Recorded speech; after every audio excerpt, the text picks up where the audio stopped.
Good morning, everyone. It looks like someone's joined the call with a phone that starts in 303 and ends in 772.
Good morning.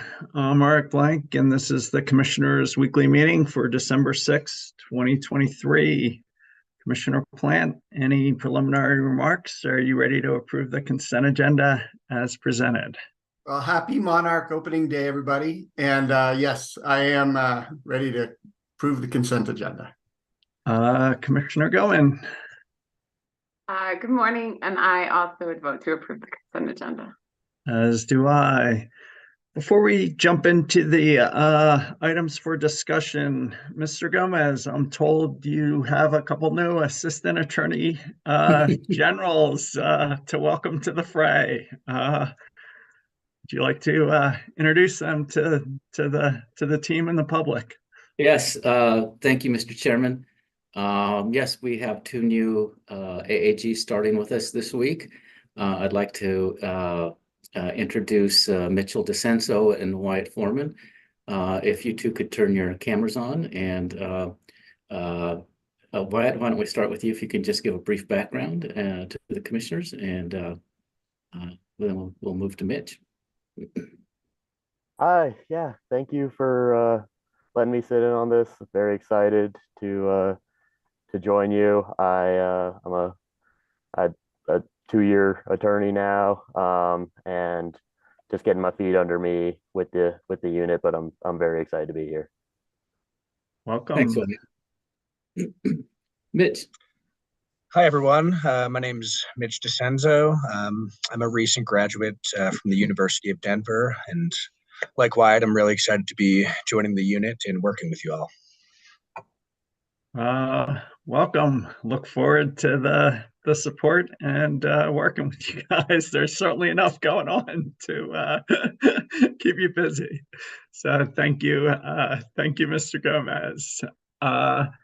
Unless you guys have anything, I'll jump into transportation proceeding number 10A-042. Dr. Fishaber, an oldie but a goodie. I don't know. An oldie but a goodie. Good morning, Commissioners. Pam Fishaber with the Railroad Transit Safety Section. So after almost a 10-year period, we finally had Commerce City and CDOT file an amendment to their application with requesting to install a queue cutter signal at the crossing of 104th Avenue with the tracks of the UP. This was the last requirement that was imposed by the Commission as part of the order approving crossing changes. The Commission wanted to see the plans and estimates for the queue cutter as they had not yet been provided to the Commission for review and approval either during the hearing or afterwards. I did provide you a brief history, and yes, that was actually brief, just to if you wanted to read and kind of get a flavor of what's been going on. But for today, the applicants proposed to construct a queue cutter signal that would be installed downstream from the crossing. There are detection loops that are installed downstream from the queue cutter signal, and those are used to detect when traffic has queued toward the crossing. The queue cutter signal will basically burn green until one of two activations is provided. The first, either cars queue up and are stopped on the loops for about 5 seconds. It will trigger the queue cutter to go to amber and red and hold any additional cars from coming across the tracks and being stopped on the tracks. The second is when the train is detected, the queue cutter will move to amber and red, and the flashing lights and gates will start, and no further traffic will be heading through the crossing at that point. So the applicants estimate the cost of the queue cutter signal at approximately $160,000. And they anticipate that they can start construction in January of 2024. They didn't provide a completion date for tracking purposes, so I'm going to recommend that we use June 30th of 2024, just so we can track it and make sure the project actually gets done. So unless there are questions, staff is ready for recommendation. No, if you can go to your recommendation, that'd be great. Staff recommends that the Commission grant the amended application and require the applicants to inform the Commission in writing when the queue cutter signal and project is complete by around June 30th of 2024. Commissioner Plant. I support the recommendation. Commissioner Goman. I also support your recommendation. As do I, and Dr. Fishaber, that can be an ABC decision granting the amended application and requiring the applicants to inform the Commission by June 30th next year that the project is complete. So thank you much. Let's save the Public Service Company ERP and Clean Energy Plan till last and go to 23AL-0243E, the Phase 2 rate case. Ms. Friedman. Morning, Commissioners. I'm Ellie Friedman of your advisory staff. And an evidentiary hearing is scheduled in this proceeding to begin next week, and it'll run from Monday, December 11th through Tuesday, December 19th. On November 29th, the parties filed a witness cross-examination matrix indicating some 25 hours of expected cross-examination. Looking at Commissioner schedules, advisors see that there's a conflict on Wednesday, December 13th. So we recommend vacating the hearing on that date. Given the remaining scheduled days, there should be sufficient time for the evidentiary hearing to be completed. Commissioner Plant. I support that schedule change. Thanks. Commissioner Gilman? I also support your recommendation. As do I. I'm fine with vacating the hearing for next Wednesday. I just say, based on an initial review of the case, that it doesn't seem like there's that many issues that we can't get this resolved by end of day on Friday, and maybe before then. So I just request that where possible, the parties with aligned interests get together and coordinate their efforts, giving everything else before us. It'd be nice if there weren't hours or days of duplicative foundation building and cross-examination from the parties that are basically aligned. So please coordinate, and thank you, Ms. Friedman. And I guess that is going to be, do we need an order? Yeah, I guess it's an ABC order to setting hearing schedule and procedures. So thank you, Ms. Friedman. Proceeding number 23A-0516E, Mr. Depew. Good morning, Commissioners. Can you hear me okay? We can. Okay, thank you. So this is in the matter of application of Public Service Company of Colorado for approval of the sale of street lighting facilities to the city of Centennial. And there are two parts of this application. The first is the approval of purchase and sale agreement, and second one is a motion for extraordinary protection, which Ms. Dundas would present. So in this case, pursuant to 40-5-1051 CRS and Commission Rules 1303 and 3002 AV, Roman V, and 3104, Public Service Company of Colorado, henceforth called Company or PSCO, has submitted an application requesting an order from the PUC approving the purchase and sale agreement by and between PSCO and City of Centennial for the sale of all street lighting facilities and pertinent equipment owned by the PSCO located within the city limits. PSCO is selling the street light facilities at the request of Centennial. The parties came to an agreement to voluntarily sell and transfer the assets to the city. And the company has stated that there is no detriment to any other customers as a result of this proposed sale. The company also stated that this sale is in public interest and therefore should be approved by the Commission without hearing, pursuant to Rule 1403. Now, the street lighting facilities and appurtenant equipment to be sold and conveyed by PSCO to the city includes all assets that constitute PSCO's street lighting facilities in Centennial, but does not include any distribution poles, distribution lines, and other equipment in the sale.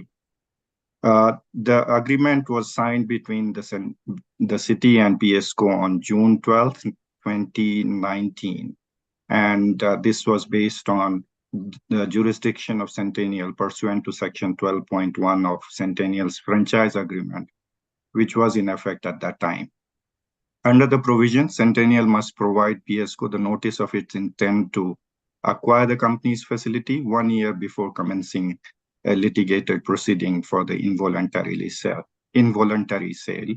And upon receipt of this letter, PSCO promptly entered into a formal negotiation, as the city also did not want to go into a litigated proceeding. Now, company's energy-only street lighting service tariff, the scheduled ESL, includes provisions that facilitate a government customer to the ability to purchase company's street lights. Additionally, the decision number C10-0286 in the company's 2009 Phase 1 and Phase 2 electric rate case, the proceeding number 09AL299E, 2009 electric rate case, the Commission determined that municipalities have, among other options, the ability to acquire companies' street lights through a voluntary sale. Now, the PSCO and the city executed this PSA effective June 6, 2023 for the sale and transfer of these facilities, and agreed upon a price of $1.6 million. The purchase price was a negotiated outcome between Centennial and the company. The city also agreed to pay the actual costs and expenses to converting the city lighting facilities from PSCos to Centennial, as provided in Section 3.2 of the transition agreement, which is an exhibit to the PSA, consistent with Commission's decision number C10-0286 in proceeding number 09AL299E. The PSA and the associated agreements are contingent upon the conditions set forth in PSA, which includes Commission's approval for the sale. The copy of the executed PSA has been filed contemporaneously with this application as highly confidential and public attachment. Through this application, the company has requested that the approval of sale of street lighting facilities of the City of Centennial to the City of Centennial and an order granting this approval, including the transition agreement. And Part B of this application is grant for motion of extraordinary protection for highly confidential information. The staff has looked at all the filings, including the attachments, the highly confidential ones and the public ones. The company has stated that negotiated prices is based on the net book value of the street lighting facilities, and no gains or losses will be recorded on the sale in accordance with the FERC Uniform System of Accounts plant instructions, because the sale is not considered to be for a whole unit or an operating system. Rather, the sale of street lights will be accounted for as a plant retirement, with the sale proceeds recorded as salvage to overall street lighting mass assets accumulated reserve account. The sale price of the street lighting facilities also include compensation for the equivalent of 2 years of operations and maintenance expenses. The sale proceeds associated with these expenses will be recorded as the other electric revenues at the time of sale in accordance with the generally accepted accounting principles, the GAAP. The company believes that this purchase price is reasonable and is in public interest, and staff does believe that. So based on these and also the requirement of Rule 3104B 1 to 6, the company has filed information regarding compliance with the rules, accounting entries with the rules provided under 3104B2 agreement, which is highly confidential. Transaction is the information regarding transaction not being contrary to public interest, benefits and detriments evaluation, and also the cost of service comparison for compliance with Rule 3104B6. We have reviewed the information provided by the company and found them to be in order. So at this point, I can stop for your discussion or questions, or I can provide recommendations for Part A. I feel like you've already made your recommendation. Feel free to add anything you want.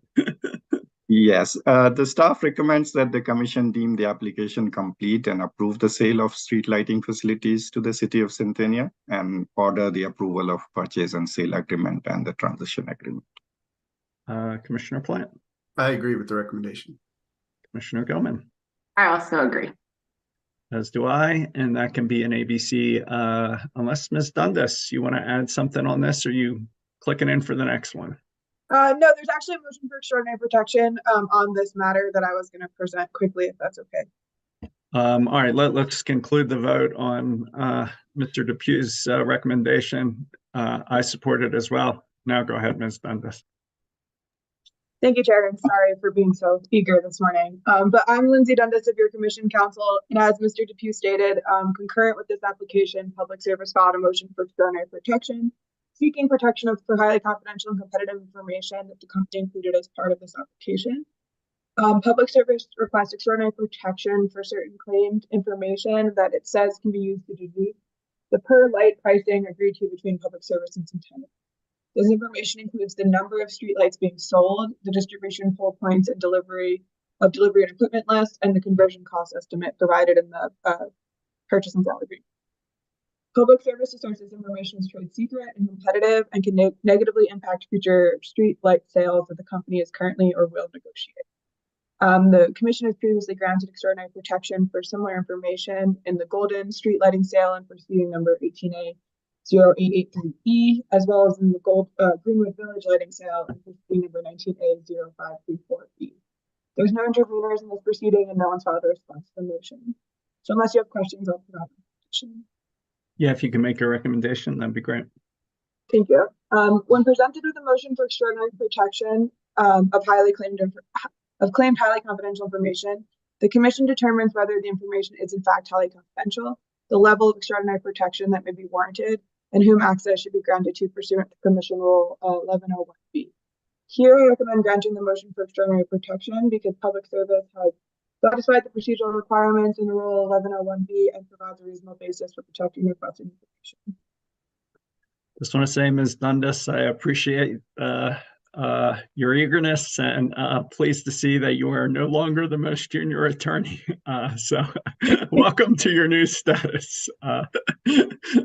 Yeah, who knew 2 years in it would finally happen, but still enjoying my time here. Here we are. Commissioner Plant. I agree with the recommendation. Commissioner Gilman. I also agree. As do I, and that can be an ABC decision deeming the application complete, granting it, and approving the motion for extraordinary protection. So thanks to the both of you. Proceeding number 23A-0585E, Ms. Crandall, Tri-State Electric Resource Plan and Clean Energy Plan, or maybe just the Electric Resource Plan. Ms. Crandall. Yes, good morning, commissioners. I'm Kelly Crandall with the advisor team. So this item comes before you to determine whether to grant a request for shortened notice and intervention requested by Tri-State Generation and Transmission Association. And I'll give a little bit of background because this is the first time the application has come before you. Tri-State filed its 2023 Electric Resource Plan, or ERP, on December 1st, and the 2023 ERP includes a resource acquisition period of 2026 to 2031 within an overall planning period that lasts to 2043. Notably, the ERP proposes earlier than previously anticipated retirement dates for the Craig Unit 3 and Springerville Unit 3 coal units, and a preferred portfolio that includes acquisition of renewable energy, storage, and gas combined cycle generation. In addition to extensive testimony and attachments, Tri-State's application includes a stipulation among a subset of potential parties regarding the use of potential federal funding to support renewable energy storage and early retirement activities. However, for discussion today is a motion to approve a procedural schedule and take other administrative steps that was filed by Tri-State, which also seeks a shortened notice period of 10 business days. It states that it notified parties from its 2020 Electric Resource Plan contemporaneously with filing the new application, and it submitted a letter attaching its email. In addition to recommendations around discovery practices and treatment of confidential information, Tri-State provides a proposed procedural schedule, which includes a hearing in May and a commission decision by no later than June of next year. It represents that this schedule and the shortened notice period it proposes is reasonable because of opportunities to acquire resources in 2026, federal funding processes, and the option for near-term greenhouse gas reductions. Tri-State consulted with a subset of potential parties who were involved in its 2020 Electric Resource Plan and states that the Utility Consumer Advocate, Western Resource Advocates, Sierra Club, the Colorado Solar and Storage Association, Otero County Electric Cooperative, Colorado Energy Office, and Mountain View Electric Association do not oppose the motion. Tri-State also represents that commission staff does not anticipate opposing the deadlines, but it does reserve its right to respond to the motion once it intervenes. And finally, Tri-State requests the commission rule on its motion by December 20th. So with that, I can pause or I can make a recommendation. If you can make a recommendation, that'd be great. Thank you. Electric resource plans are some of the largest cases at the commission, and advisors believe there's a significant burden to show to justify reducing the notice period for public participation. In Tri-State's 2020 Electric Resource Plan, the commission acknowledged or granted interventions to over a dozen parties and limited intervention to an electric cooperative as well. So Tri-State's motion only includes a small subset of that group at this time. And additionally, its application includes many issues that are significant for energy transition, including the treatment of federal funding, proposals to early retire coal generation, a proposal to acquire new gas generation, and other items, which include things like how to use an independent evaluator for the first time. That said, advisors believe the commission can promote efficiency here and therefore recommend you take the following steps. So deny the portion of the motion that requests a shortened notice period and an expedited decision, and instead establish a deadline of January 5th, 2024 for all intervention pleadings, including those of trial staff. Direct responses to the remainder of the motion, including the procedural schedule, to be addressed with intervention pleadings. Direct prospective parties to confer with Tri-State on their intervention pleadings to enable them to ideally be filed as unopposed, and direct Tri-State to begin responding to discovery from interveners of right and unopposed permissive interveners after that conferral has happened, which I'll note is a very slight amendment from what we discussed, but it should be more efficient. Commissioner Plant. I agree with the recommendation. Commissioner Goman. Thanks, Ms. Crandall. Yeah, that all sounds reasonable, and certainly appreciate the strides Tri-State has made in what'll be its second ERP here, but agree with you on notice requirements here. So thank you. Yeah, as do I. I support the recommendations for the reasons you lay out. At the same time, I just want to say to Tri-State that I, like Commissioner Goman, that I greatly appreciate the collaborative approach it's adopting here, as well as its overall leadership in this process. Given all this, I'd like to see us do our best to accommodate, an accelerated schedule to keep things moving and to provide timely resolution of the contested issues, especially since I'm strongly supportive of getting federal funds into Colorado. So that can be an ABC decision denying the motion for short notice and intervention and setting a 30-day period consistent with your recommendation in this discussion. Does that give you what you need, Ms. Crandall? Yes, setting a deadline to January 5th, if that's all right. Yeah. Thank you. Thank you. Proceeding number 23F-0170EG. Mr. Gomez, Mr. Hilton versus Black Hills, Colorado Electric.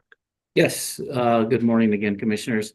This is addressing complaints filed by the complainant to recommend a decision number R23-0722 issued on October 24th, 2023. The ALJ in that proceeding dismissed the complaint and subsequently complainant filed exceptions. It would be noted that that complainant did not file a transcript along with his exceptions. So pursuant to 40-6-113 subsection 4, the commission must accept the findings of fact of the administrative law judge in this proceeding. If you'll note that when I sent you the information sheet on this, it was rather lengthy. And that was the reason, just so that I could set out all the facts for you that the ALJ made findings of in his recommended decision. As to the exceptions,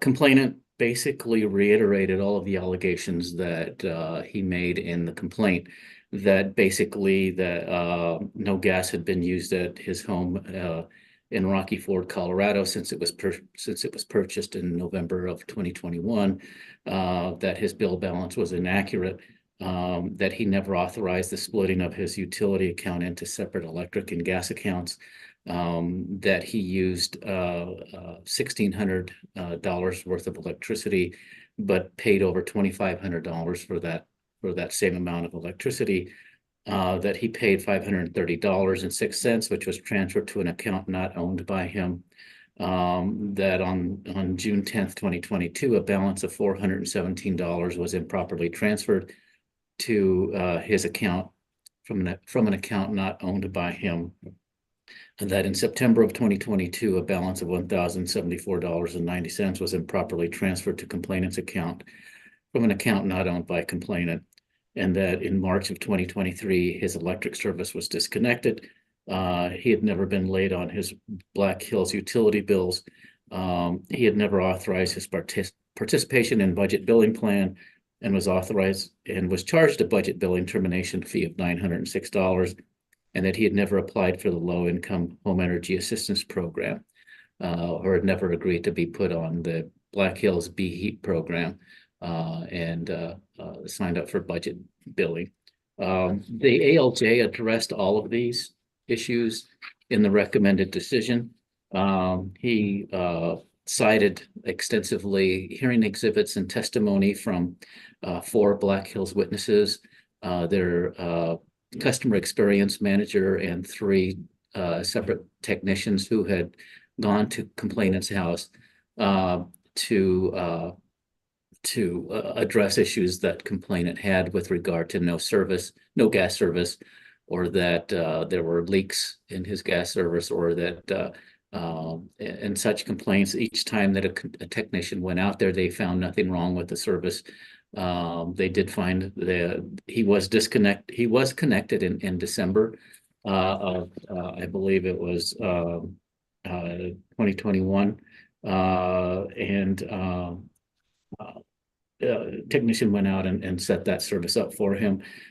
He had a combined gas and electric account with Black Hills, but that was split into 2 accounts so that he could be on the Black Hills budget billing plan, and that saved him from disconnection of his electric service. Black Hills did present evidence that he did agree to that, and a letter that they sent to him subject to his agreement that his accounts would be split and he would be under the BHEAP program. This was all provided through testimony and exhibits offered by Black Hills. The administrative law judge specifically found that despite complainant statements that he never enrolled in LEAP or BHEAP, he did enroll through its website for its budget billing plan and automatic withdrawal of payment options. And also, despite his allegations that he was never charged a $906.50 disconnection fee by Black Hills, that figure represents the difference between the total balance due on complainant's electric account as of March 20th, 2023 of $1,409.50 and the cumulative budget billing balance on complainant's account of $503 from that same date. Upon the disconnection of service for non-payment on March 20th, 2023, that was done consistent with Black Hills tariff on file with the commission. They did remove at that point complainant from Black Hills budget billing plan pursuant to the tariff provisions, and the full balance for his actual usage became due and payable. Their Black Hills witness, customer experience manager, testified that while Black Hills removal of complainant from the budget billing plan was appropriate and consistent with his tariff, Black Hills was willing to reinstate the budget billing plan for the complainant. Finally, the ALJ further found that on several instances during the times pertinent to the complainant failed to make either any or full payment for his gas and electric utility services. As of July 20th, 2023, complainant did not have a balance due on his gas utility account.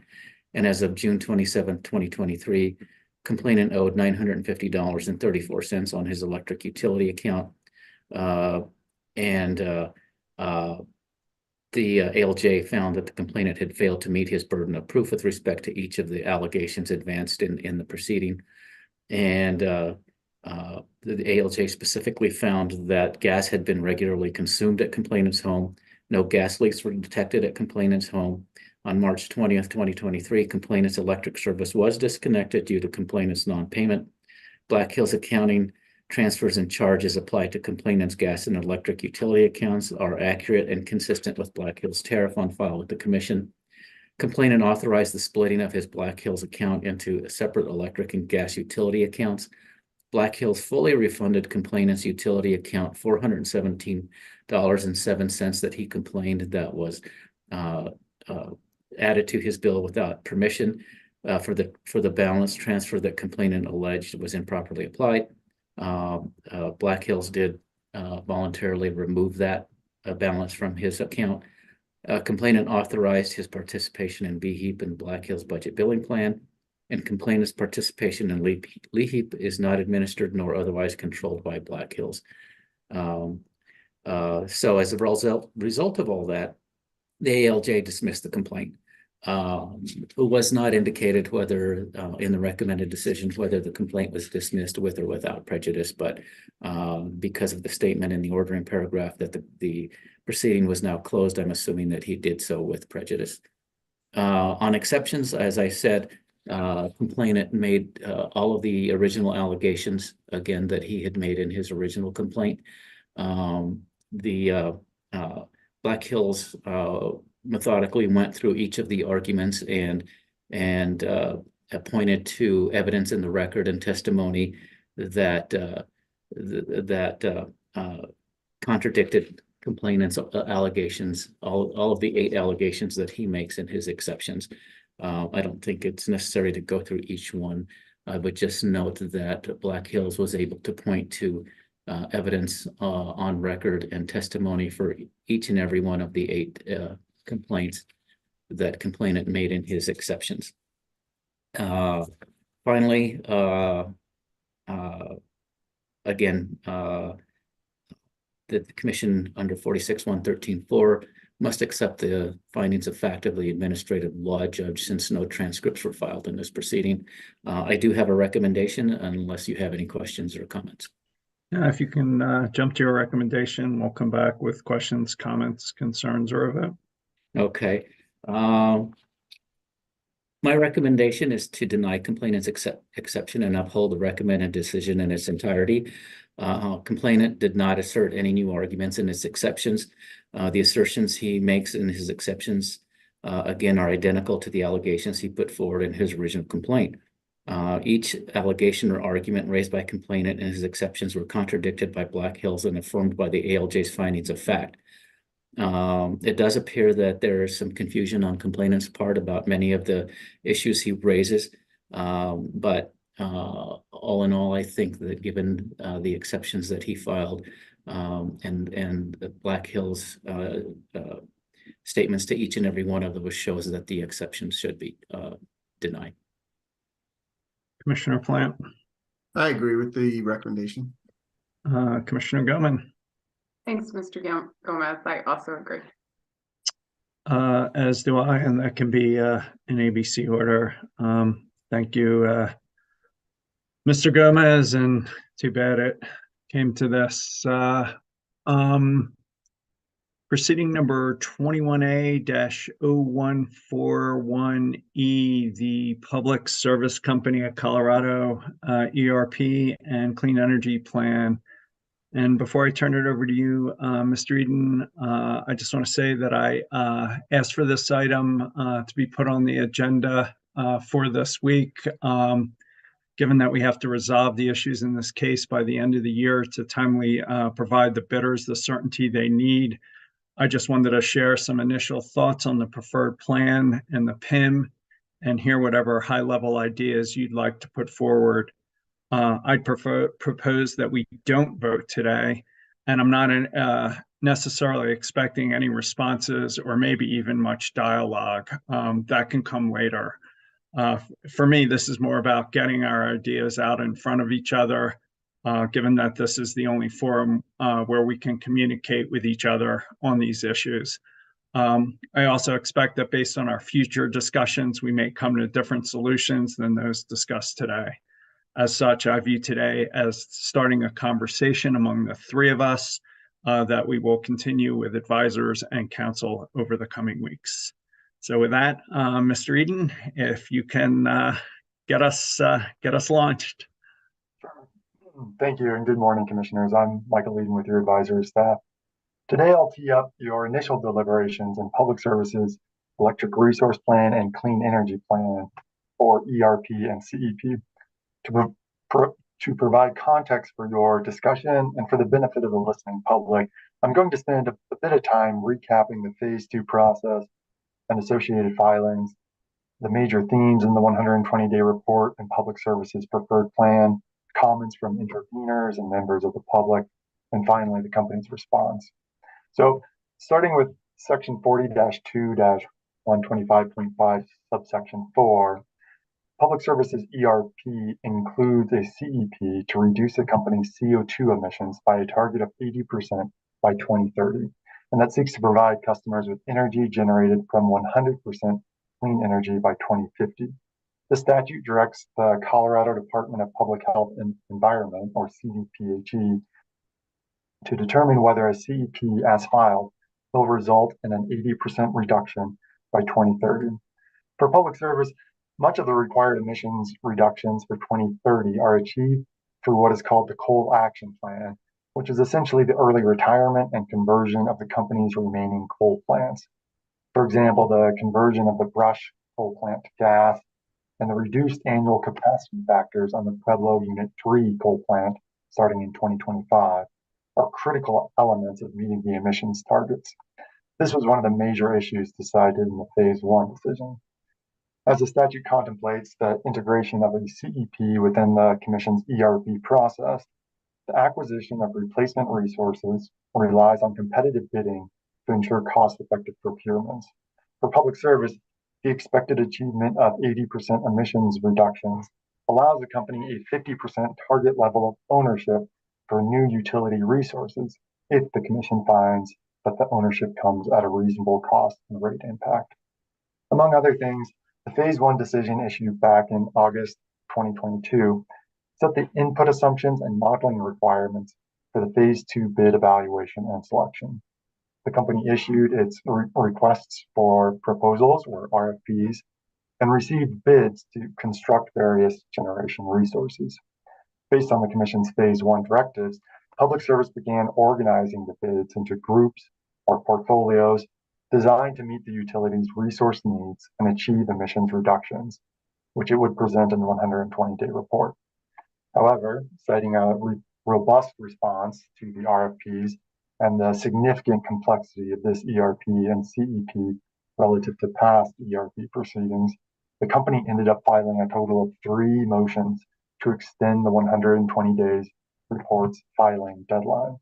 Ultimately, the company filed the 120-day report on September 18, 2023, approximately 80 days after the company was initially scheduled to file the 120-day report. Subsequent to the 120-day report, the rest of the Phase 2 filings were timely submitted, including some of the following.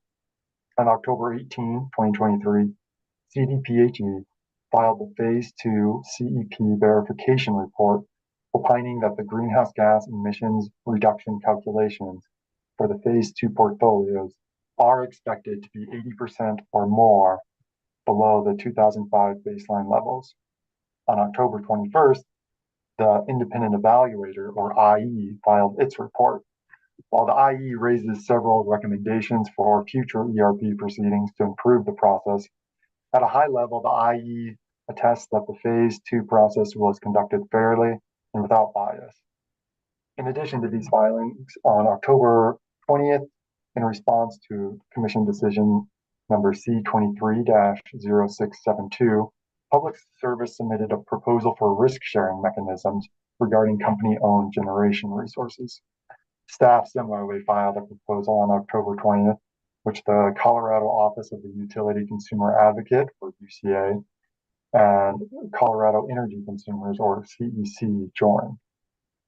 Turning to Public Service's proposal, Public Service's 120-day report features a preferred plan of resource acquisitions that includes approximately 3,400 megawatts of wind resources, 1,900 megawatts of solar resources, 1,200 megawatts of storage resources, and 628 megawatts of gas-fired generation.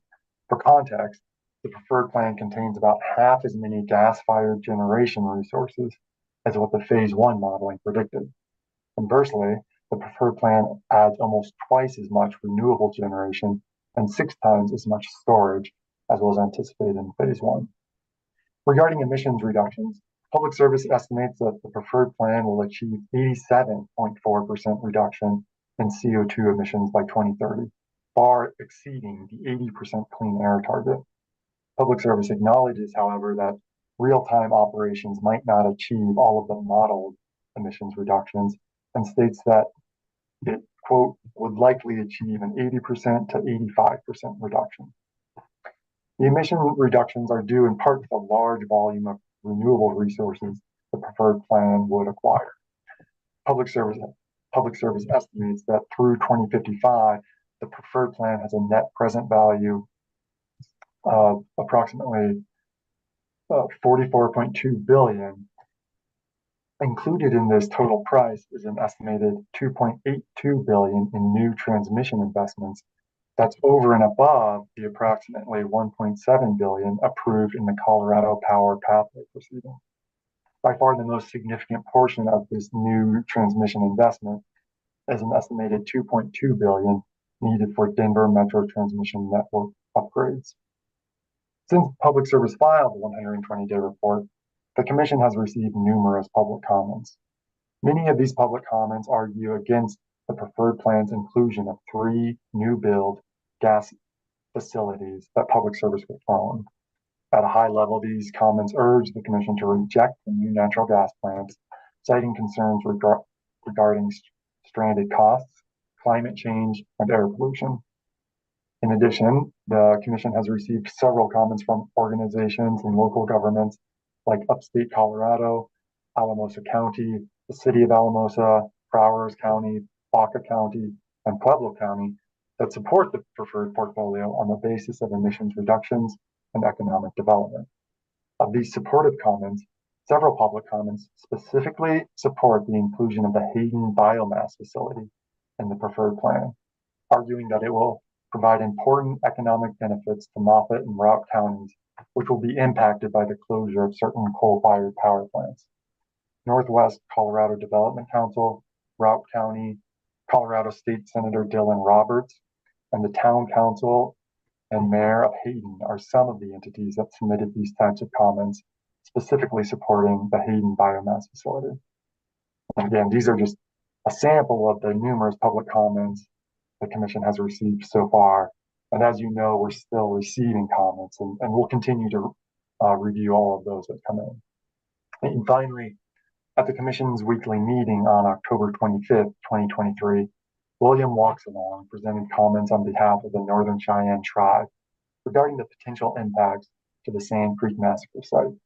At a high level, Mr. Walksalong recommended that the Commission protect the Sand Creek Massacre site by not allowing energy development to impact the viewshed and ensure that energy development not disturb any human remains or cultural resources from the site.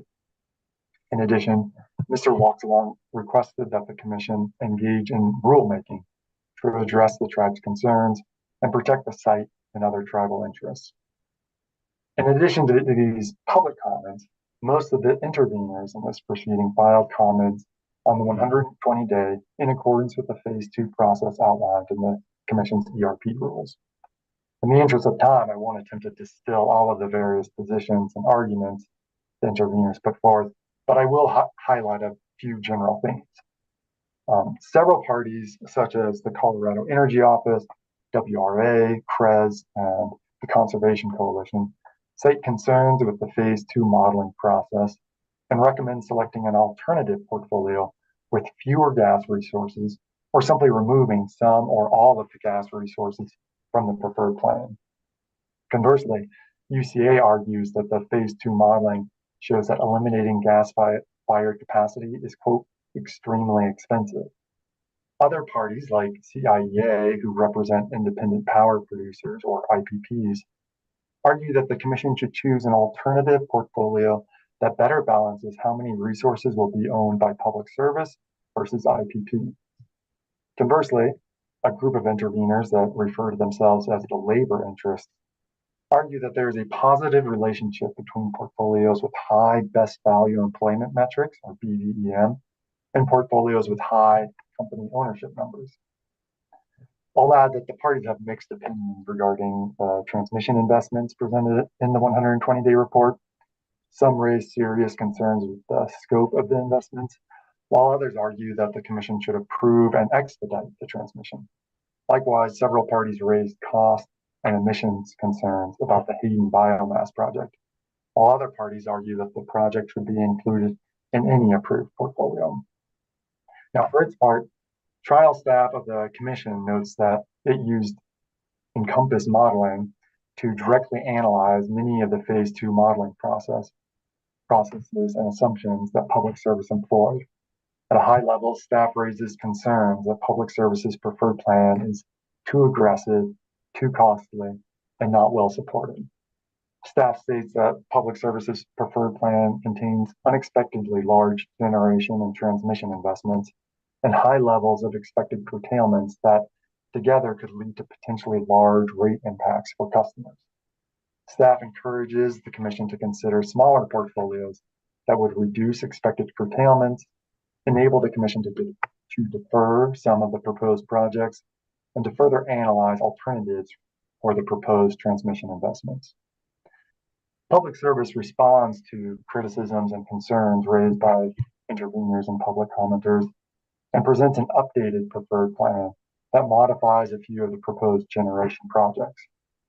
Aside from the modifications to a few of the generation projects, however, the company largely maintains its initial position in the 120-day report. For example, in response to arguments that the commission should reduce or eliminate the amount of gas resources included in the plan, public service asserts that due to reliability concerns, the company, quote, cannot become comfortable with any level of reduction in dispatchable resources, end quote. As for the concerns raised about the approximately $2.8 billion in transmission investments, public service states that the ultimate decision before the commission is approval of a generation portfolio, not final approval of the transmission projects. Relatedly, public service dismisses concerns about curtailments, arguing that using tools such as curtailment and redispatch in the short term as transmission build-out is completed is superior to delaying the acquisition of resources. So thanks for your patience with me while I set up all of this.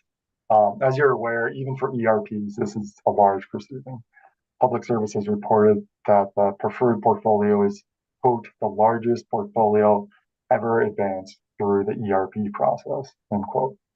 In that vein, advisors recommend that the commission plan on waiving Rule 3613 Subpart H that requires a phase 2 decision within 90 days of the 120-day report. In future deliberations, advisors will be prepared to discuss the numerous decision points necessary for a phase 2 decision. For today, however, we're here to help you engage in the preliminary discussions and answer any questions you might have. And with that, I'll turn it back over to you. Yeah, well, thank you, Mr. Eden, for the background and launching this. And you know, in regard to the timing, I don't think we can get this resolved by December 18th. So support that. And I just wanted to start off laying out my initial thinking in some detail, and then I turn it over to the both of you to go wherever you like, say whatever you want.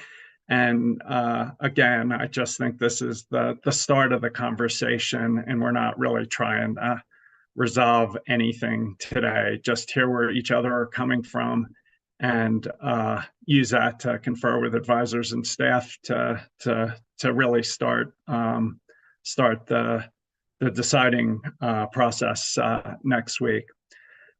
So for me, I think this is likely to be the most impactful decision I'll make during my term. As proposed, the company's initial preferred plan involves a need finding for over $16 billion invested capital, new capacity of well over 7,000 megawatts on a coincident peak demand system of roughly 7,000 megawatts, and emissions reductions that appear well beyond those required by law. Second, given the scope of this proceeding, I just echo the appreciation expressed in the comments of staff, WRA, public commenters, and many others for the company's time, effort, collaboration, openness, and leadership. It's really an incredible and transformational thing we're doing here, and it has been a multi-decade journey to get this far. So thanks to the company, the parties, and everyone else who has helped lead this forward. Regarding the substance of the preferred plan, I've been struggling with both the overall decision as well as trying to pick a metaphor that describes what's happening here. And as the snow falls, the image that keeps coming to my mind is breaking trail, which is a cross-country skiing term referring to being the first to plow through the challenges of large amounts of fresh snow. And it turns out it is far easier to follow in the tracks that a leader has cut as opposed to breaking trail. So I think the company is doing an incredible thing here, breaking trail, that represents considerable leadership. At the same time, however, the realities associated with breaking new trail and exercising leadership in uncharted territory have created a number of uncertainties on this record regarding modeling approaches, capacity value, new transmission needs and timing, resource curtailment, rate impact, and others as raised by multiple parties. Although I strongly support the overall direction of the preferred plan, I would like to discuss several of these uncertainties as raised by trial staff and others, starting with transmission. And I want to begin with a couple comments on the Colorado Power Pathway, which I think got a number of critical foundation issues correct. Most importantly, the CPP identified and sought regulatory approval for new transmission ahead of generation. The company calls this the field of dreams approach, where if new transmission is built first, then the generation will follow, or at least approved first. As such, this approach enabled us to fully evaluate the costs and benefits of the new transmission upfront before committing to it, to develop a PIM that aligned incentives and that provided clear locational guidance to bidders that probably enhanced competitive tension and potentially increase the locational capacity value of the bids. In contrast, in this case, the proposed in-service dates for the new generation in the preferred plan appear to be 2 to 3 years ahead of the in-service dates of the most significant of the required transmission. This timing mismatch may force us to commit to building new transmission before we fully understand its costs and benefits. Moreover, since the location of the new required transmission was not clearly identified prior to the bids, we may not have fully optimized competitive tension and the locational capacity value of the bids. In addition, this timing mismatch also results in model curtailment levels that get close to 20% of total renewable generation, which for me is a very large number, likely representing hundreds of millions of dollars per year in lost value.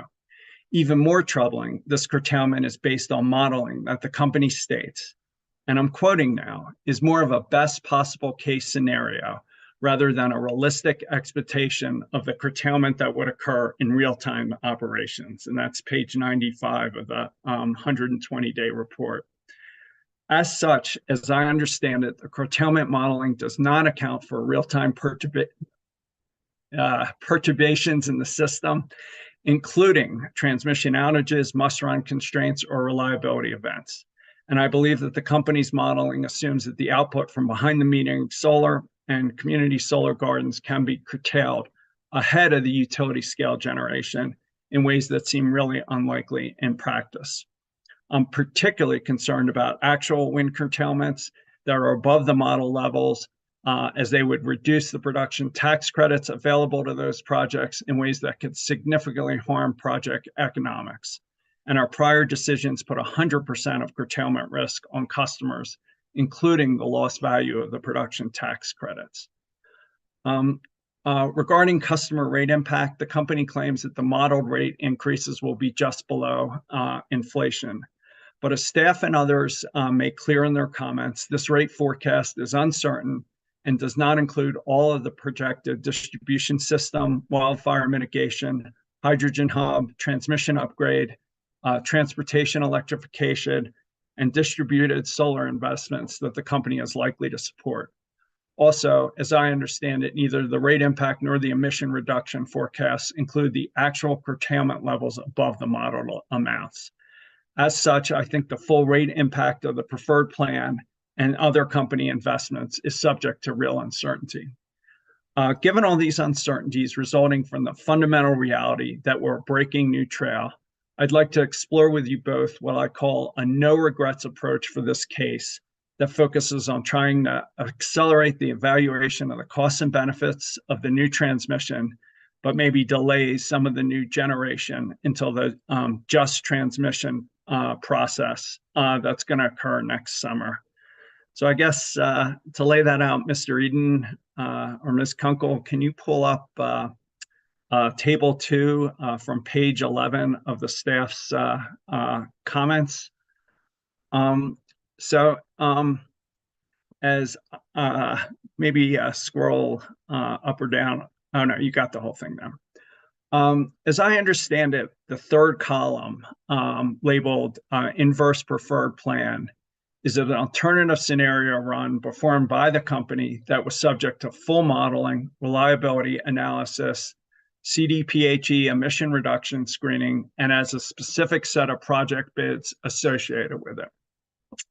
Instead of the 7,373 megawatts of acquired resources as shown in the first column, the inverse preferred plan, and that's the company's initial preferred plan without the 19 megawatt biomass project at Hayden. This alternative shows 5,835 megawatts of new generation be acquired. Adopting this run as a guiding approach in this proceeding would delay some of the wind and solar acquisitions until the just transition process next summer. As you can see, that would also delay the wind projects associated with the May Valley Longhorn extension. It reduces the company's percentage of ownership, increases storage, and sets the total capacity being acquired much closer to the phase 1 result. For me, ultimately, I think we're going to need all that wind and solar, as well as the storage and new transmission, including the May Valley to Longhorn extension. But I think delaying some of the new generation until the next summer's resource acquisition project provides 4 potential benefits. First, it would allow us, by delaying some of the new generation, it would allow us to better understand the cost, value, timing, and need for the new transmission before we're committed to building it. This delay may also provide us with a greater sense of the locational benefits of individual generating projects, which could enhance competitive tension and increase the locational capacity value of the winning bids. Second, this no regrets approach better aligns the in-service dates of the new generation with the new transmission. This alignment cuts model curtailment by at least a factor of 3 from almost 20% in some years down closer to 5%, and likely significantly reduces the difference between modeled and actual curtailment. And you can see that in the bottom row, comparing the first column at 15% to the third column at 5%. Third, this approach may be more balanced over time as it delays some of the resource acquisition until next summer, the just transition process, instead of acquiring the overwhelming majority of new resources now. In its responsive comments, the company says that delaying some of the resource acquisition may result in higher bid prices. And that's certainly possible, but I think the actual outcome will depend on long-term interest rates, which may be trending down, supply chain issues, which could be improving, at least for solar, and federal policy on tariffs. Either way, balancing the resource acquisition more evenly between this proceeding and the subsequent one may better diversify pricing and cost risks. Fourth, early in the 2024 just transition process, I'd like to ask the company to provide us with a comprehensive long-term rate analysis that fully includes all the investments that the company is claiming to the financial community that it will make in Colorado. It should also include analyses that better quantify the actual levels of resource curtailment above the model levels. Just as we struggle to make trade-offs between cost, emissions, and local community support, having more time to resolve critical rate, transmission, capacity valuation, curtailment, and other certainties will likely be of significant help. To be clear, I think the preferred plan will generally be the right long-term approach. I just think limiting our approvals of some of the new generation in this proceeding may be appropriate, with the expectation that what we're delaying here can be relatively quickly acquired in the next process. While this approach would give the company a fixed approved plan to begin implementing now, the company would probably need to modify some of the individual projects slightly as evident in the updated preferred plan. I'd leave it to the company to move forward with the most appropriate final resource acquisitions in its reasonable discretion. In subsequent deliberations, we can discuss whether we want to adopt the recommendations from staff and other parties to put more process in place if and when the company needs to move forward with backup bids. On the transmission side, I want to discuss in future deliberations how the company should come before us as soon as feasible through whatever CPCN or other process might be most appropriate to better and quickly understand the timing, location, costs, and benefits of the new transmission. If going forward, we made progress on reducing the key modeling and other uncertainties associated with breaking trail and had a more comprehensive analysis showing that long-term growth was, rate growth was at or below inflation, I'd be considerably more comfortable quickly acquiring great amounts of new resources, including larger percentages of company ownership. Finally, given the uncertainties in this record, as well as the timing mismatch between the new generation and transmission, I think a somewhat more cautious, no regrets approach may be more appropriate. Even with this approach, we'd still be approving, in this case, almost 6,000 megawatts of new generation, representing over $12 billion in invested capital, with more likely to follow. So I think, Michael, you can take down that table. And I guess I just turn it over to you, Commissioner Plant. I'm not expecting that you're prepared to respond to any of this. I know you're hearing it for the first time. And feel free to say nothing. Feel free to say anything you want. I just wanted to get this out there so you could think about it in the coming days and weeks. Chew it over with council and advisors, and we can take it from there. So I leave it to you, sir, to go wherever you'd like to go, or go nowhere. You always regret it when you say that, but yeah, I appreciate that, and I appreciate you giving us an opportunity to kind of just have a little bit of a session of discussion, so that we can sort of see where folks are on this and sort of where our thinking is. And before I get into mine, I do want to say that the scope of this is really remarkable, and particularly for old guys like you, Mr. Chairman, and me. Easy. It is a profound change in direction, and really, I think, marks the starting gun of the energy transition in Colorado. And, I'm reminded of, Congressman Mark Udall told me once when he was in the state legislature, he introduced an RPS bill to get to 10% renewable energy. And it died on a vote, I think 7-2 in the committee. And afterwards, somebody came up and congratulated him, and he said, I just got nailed. What are you talking about? Congratulations. And they said, well, usually the utility doesn't even bother to show up to kill your bill. And they were all here. So that means something. And, that was, 25 years ago. And so, that's how far we've come in 25 years from, that was probably 1998. And, I think there really wasn't any renewables on the grid to speak of, probably close to 100% company ownership of all fossil resources, with a little bit of hydro. And, this is how far we've come in that amount of time. And I would, and many of us remember Amendment 23 and in 2004 when, getting 10% we were told it was going to drive prices up to 25 cents a kilowatt hour for everybody. If we got to 10% renewables, and would make the system entirely unreliable. And here we are looking at an 87% reduction in carbon emissions, proposed by the utility. So I think that it's really, you know, you know, look at things within a context. I know that our change is generally incremental, and sometimes, you know, we sort of nitpick at different things, but the scope of the change in direction for the state is really remarkable to me, certainly as somebody who's lived through this.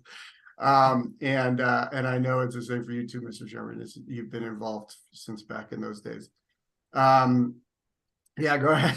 No, I was just going to say, I remember fighting over a 5 megawatt wind project in 1996. And yeah, exactly. Here I'm worried there's too much too quick. It's like a little dizzying. It's going to destroy the system. So, and you know, I would also, you know, say that, you know, that Amendment 23 time was, you know, a little less than 20 years ago. And here we are, you know, talking about what the impacts of this investment will be, you know, 20, 25 years from now.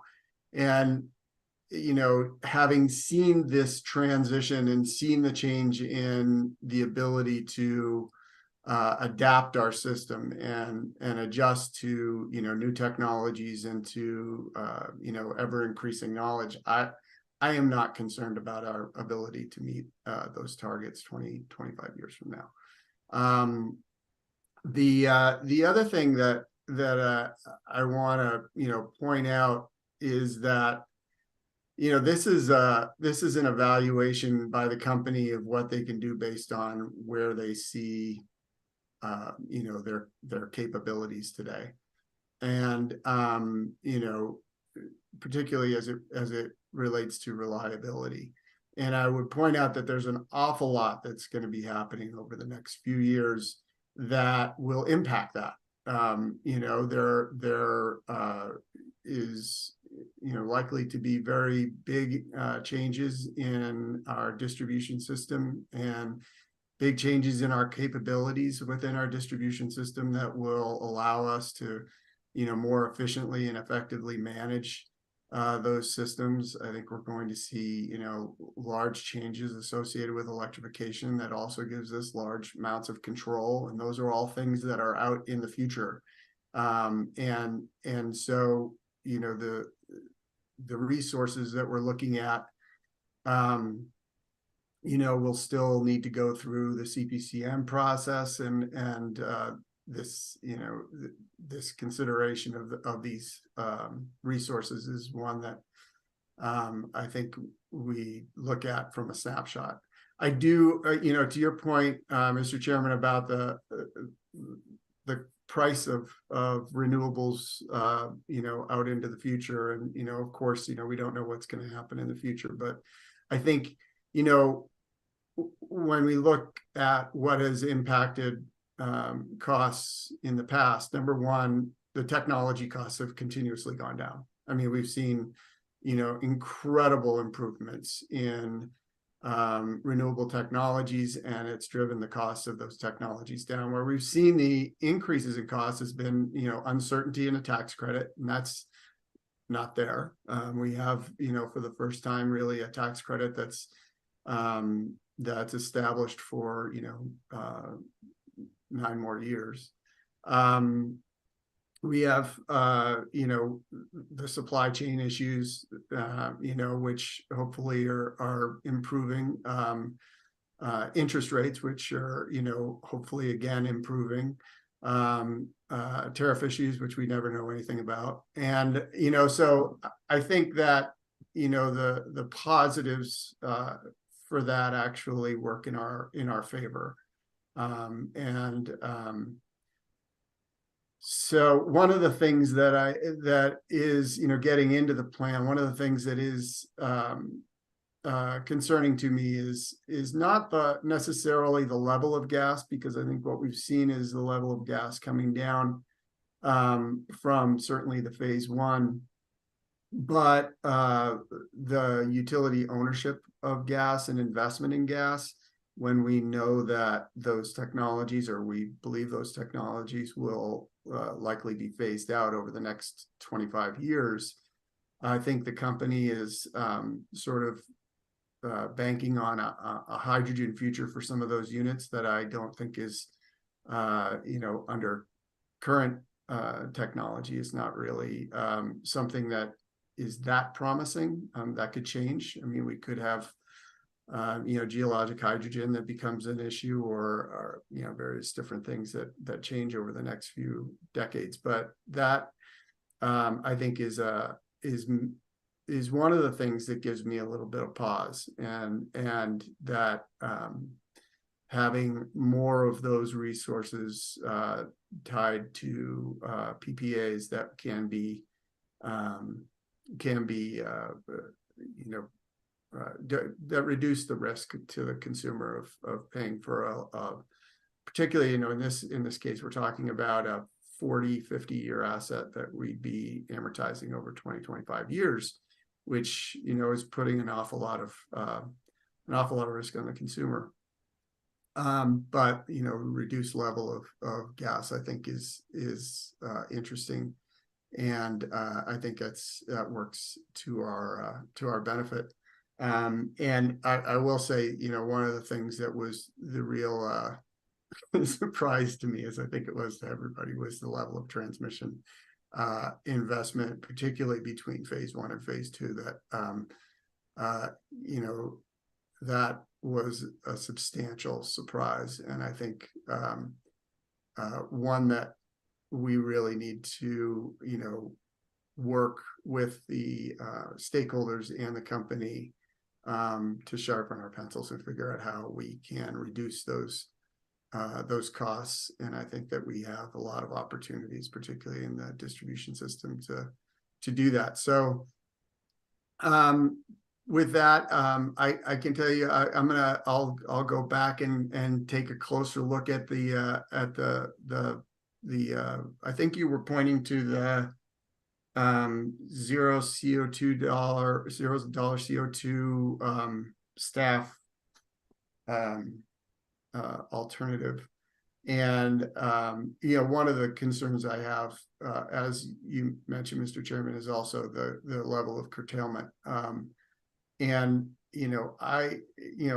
of the things that I've brought up in my discussions with the advisors is that the IRA allows for both PTC and ITC to be used. And I don't know if curtailment was modeled using the ITC versus the PTC. I'm not sure how those compare in terms of economics for a project, but certainly the level of risk to the customer on curtailments would be greatly reduced with the ITC. I just don't know what the overall economics of it would be. I do also like the increase in the plan that you highlight the increase in storage that is in that plan. I'm sure helps to reduce the risks of curtailment as well. I know that you have some ideas about the PIM. One of the things that I would love to see us sort of start to talk about as it relates to an operational PIM is really getting back to something that I know Commissioner Gilman and Mr. Chairman, you've both been really interested in, which is, some sort of an evaluation of performance rate making, which, we may have an opportunity to, as this is a sort of a long pathway to start to explore and to roll in some of these operational issues, in a more, a more sort of universal look at the overall performance of the system and incorporate that in some way. Those are my initial thoughts, and I appreciate you putting your thoughts on the table as well. Greatly appreciate it, Commissioner Plant, your perspective and leadership on all this. So thank you, sir. Commissioner Gilman, anywhere you'd like to go, and it's with some caution that I use a cross-country skiing analogy since you're so much better than me and more experienced, but anywhere you'd like to go. No, I only do the skis with metal edges. All right. So similar to what you both had mentioned, I want to start out by saying how exciting it is to see such significant greenhouse gas reductions proposed through really an unprecedented investment in wind, solar, and storage to clean up the grid.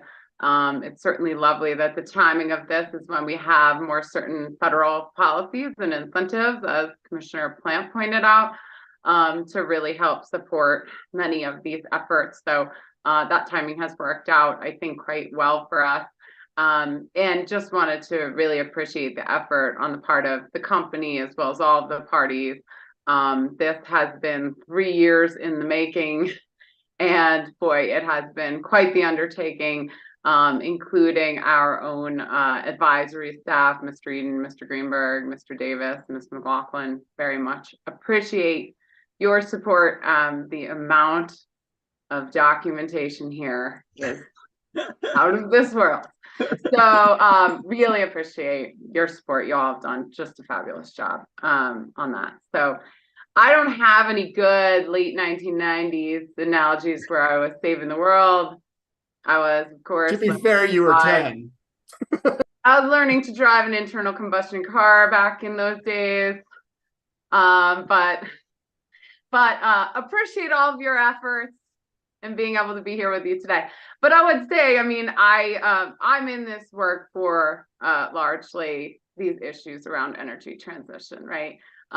It's exciting, it's interesting, and I think I come to it from a position of kind of optimism and vision about where we can go, because we've been in this transition since I've been an adult and trying to be engaged and really move it forward. And so perhaps I lack some of the frustrating experiences that you each had in the very early days.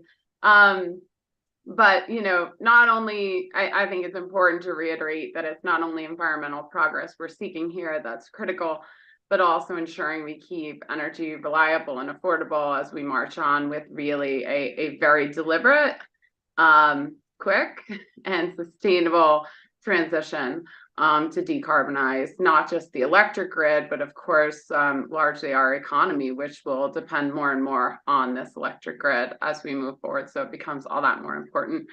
And while it has not been as long a tenure as y'all, I will say, I feel like it's always been like this, right? There is a tightrope here that is almost impossible. You're a senior commissioner, so don't forget that. Thank you. I am the senior commissioner. I appreciate your recognition. But we're on this tightrope, right? Where it feels these choices are highly consequential. I think the margin for error is relatively small. And on the one hand, we risk underinvesting and missing an opportunity or not moving as quickly as we could have. But then at the same time, if we overinvest or spend more money to get something done than we had to, I think we risk the affordability of the system, especially considering many Coloradans are already vulnerable to not being able to pay their utility bills. And so it's an important balance, not just in the cost, also on technology and how aggressive we get about the assumptions. If we're not aggressive enough, we miss an opportunity to deploy new technology and kind of cut loose some of the older stuff quicker.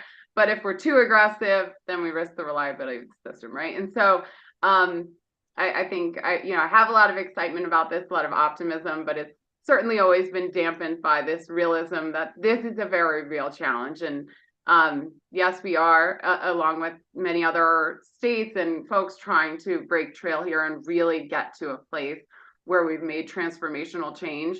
But there's a lot of difficult decisions to be made, and excited to be doing that with you all, and appreciate your perspectives from today. And so give you some of my thoughts here. Of course, my personal goal is to know as much as we can possibly know at any given time and make the best decision possible with that information, right? I think that's all we can do. We can't predict the future. We will be wrong. Everyone will be a bit wrong. We're just trying to do the best with all the information we have today. So, I think I have some frustration in some of the information in terms of, some came late, some was surprising, especially as we talk about the transmission costs.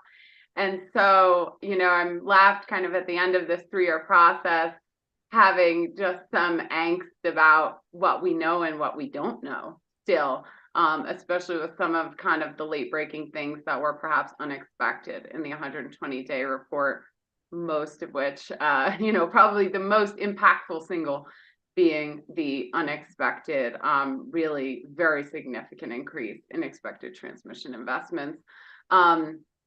And so, I would say generally there are more surprises at the end than would be optimal for me to be able to just pluck the preferred plan out and say, yep, there's enough to support this. So similar to you both, I have some reservations about what we're seeing in the preferred plan, especially because of just some of the modeling adjustments, some of these late breaking issues that really didn't have an opportunity to be iterated upon and really optimize a portfolio around all of the things that it appears actually are important. So with regard to the transmission, we're seeing a nearly 9 times multiplication of what was anticipated in phase 1 to be the cost of Denver Metro transmission upgrades, a jarring almost $3 billion of new transmission upgrades in total.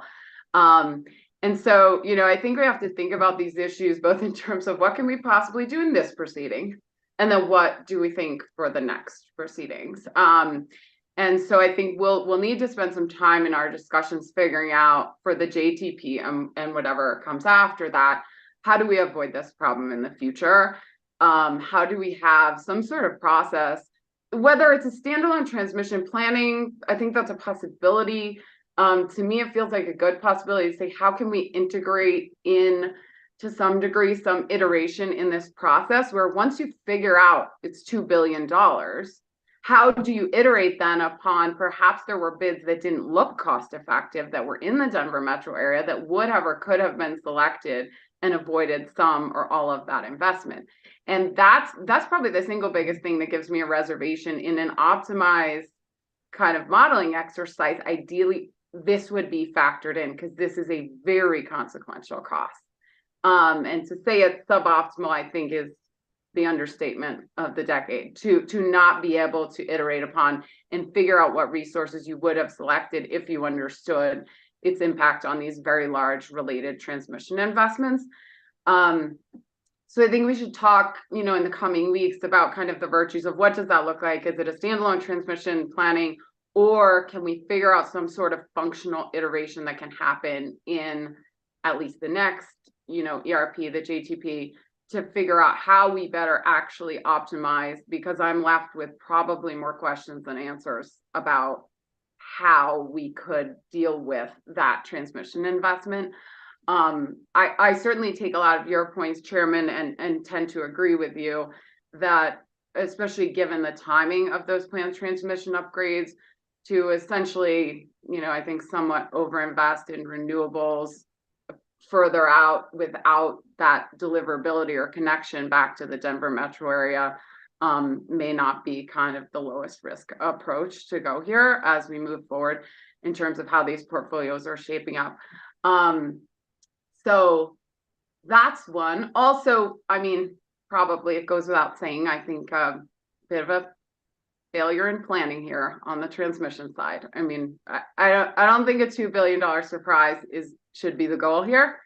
And so as part of what we're talking about, it's not just an iteration in those processes, but we cannot see from phase 1 to phase 2 the doubling of costs of resources like Pawnee. We cannot see 8.5, 9 times multipliers on transmission needs. Like, we have to figure out how to get better at some of these planning and these cost estimations, because the entirety of the decisions we're making rely upon having good information. And we have to have good information as we're moving forward, and maybe figure out where we've gone wrong in the past, get good information in, figure out how to iterate upon it so we get a more optimized scenario. With the curtailment modeling, I agree with you as well. I think a lot of the support for the preferred plan that we see among parties in large part kind of buttressed on what really look like outstanding environmental outcomes here. But those are optimistic in terms of how renewables will perform in a grid that is, I think, as we're seeing in the 120-day report, fundamentally not designed to deliver those renewables to the point they need to be delivered at this point in time and until years after they're planning on developing those resources. Clearly not optimal. And so I think it's difficult to know. I mean, one of the real benefits the preferred scenario has over kind of the one you pointed to, Chairman, that inverse zero carbon scenario is early reductions in carbon. But if the renewables can't be delivered, there's no early reductions, right? And so it's hard to tell, because that's completely not in that modeling, like what the delta is. But I think fairly obvious to assume that that delta shrinks quite a bit, especially in the early years, between the environmental performance of, for example, those two scenarios you were mentioning, because we just simply don't have the infrastructure to deliver that renewable energy in any sort of reliable way. And so I think it's kind of hard here, because in a way we're making these decisions based on these environmental projections that essentially everyone, including the company, acknowledges are not accurate and are optimistic, certainly. So that, let's see.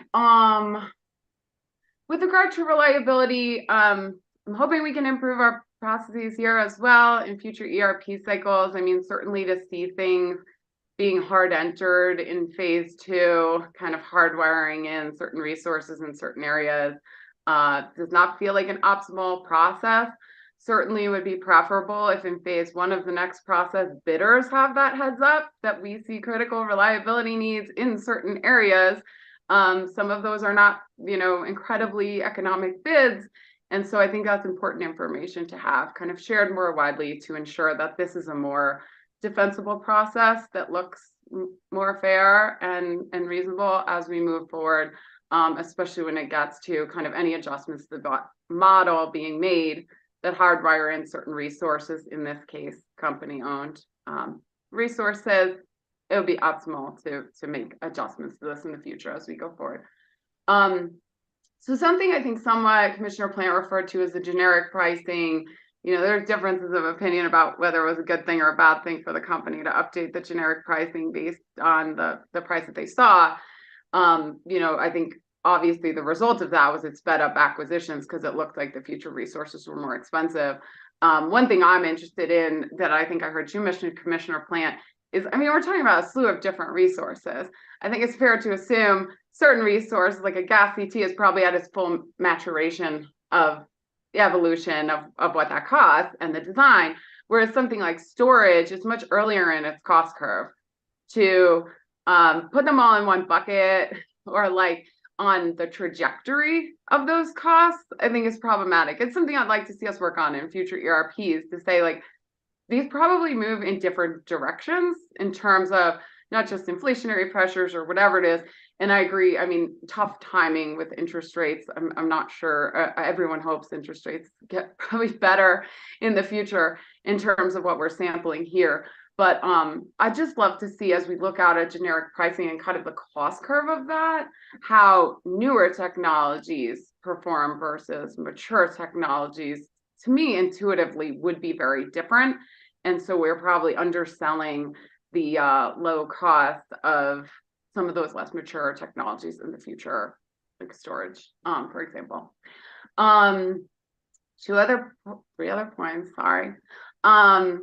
So clearly, if we're talking about that inverse portfolio, maybe someone can explain to me why we're using the word inverse, but the inverse portfolio essentially excludes the biomass plant in Hayden. And I think it's worth a mention. I certainly appreciate the company putting forth an idea and something to address just transition, to look at potential replacement project in Routt County to support that community. But I am concerned about kind of the thinness of the proposal for that particular facility, especially some of the cost projections that interveners point out make it likely they may not achieve some of the federal funding and other cost benefits that they had anticipated for that facility.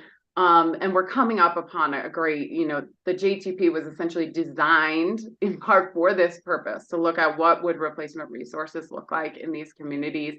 So for me, I'm struggling with what the company's put forward thus far, which I think is quite thin in terms of that plant, but I think really sets the stage to have robust bidding and different resources put in the JTP.